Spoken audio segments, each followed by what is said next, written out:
In the 1930s, Dr. Wilhelm Reich, a prominent Austrian physician and psychoanalyst, discovered a powerful new physical energy, and for the next 2 decades, devoted his life to the investigation of its laws and properties.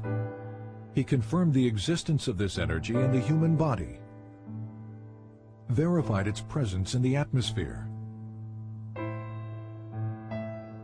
developed instrumentation to observe and collect it, and harnessed it for a variety of purposes, from cancer treatment to motor power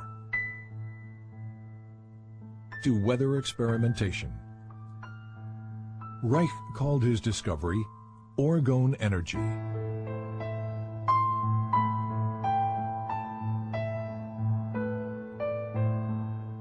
But tragically, it was a discovery that the world was not ready for.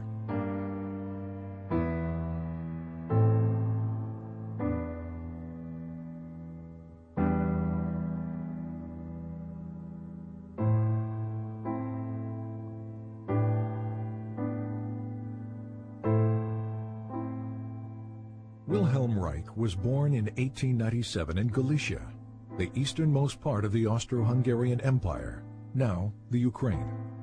He grew up in Bukovina on a large farm operated by his father. Until he was 13 years old, Reich was educated at home by tutors. His mother, to whom he was devoted, committed suicide in 1910 after his father discovered she had had a brief affair with one of the tutors. His father died 4 years later from tuberculosis.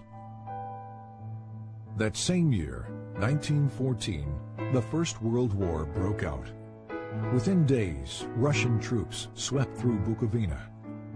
Reich narrowly escaped being sent to Russia as a hostage and had to flee his home. Later he wrote, "I never saw either my homeland or my possessions again.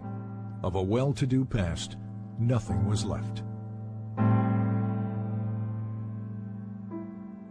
For the next 4 years, Reich served in the Austrian army, experiencing what he called the war as a machine. In 1918, the war finally ended. Germany and Austria were defeated. The Austro-Hungarian Empire was broken up, and Bukovina became a part of Romania. Alone, homeless, and intellectually starved after 4 years of war, Reich entered the medical school at the University of Vienna.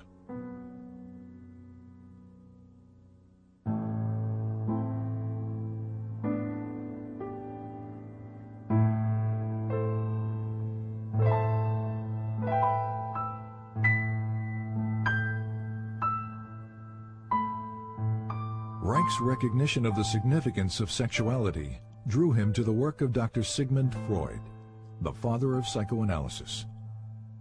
Soon he was considered one of Freud's most promising students.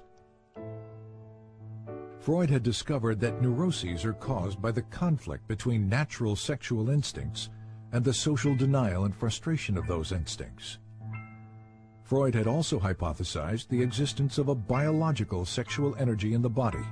He called it libido, and described it as something which is capable of increase, decrease, displacement, and discharge, and which extends itself over the memory traces of an idea like an electric charge over the surface of the body. But as the years passed, Freud and his followers diluted much of this concept, reducing the libido to little more than a psychological energy or idea. By 1925, Freud had concluded that the libido theory may therefore, for the present, be pursued only by the path of speculation.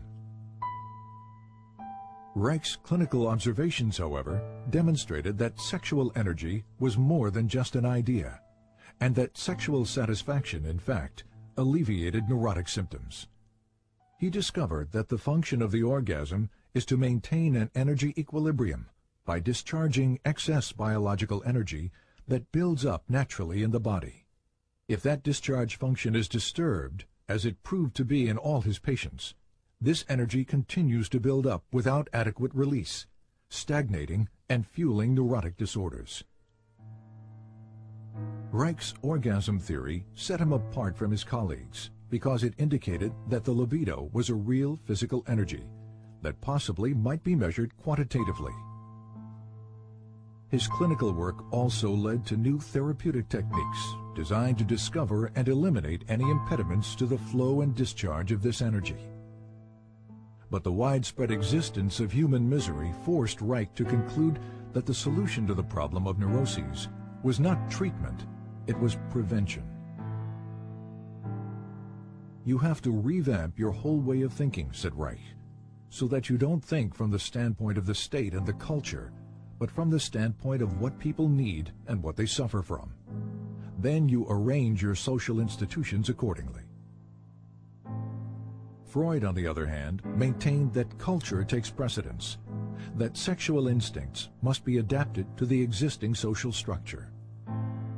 These conflicting positions led to an eventual break between Reich and Freud. In Vienna and later in Berlin,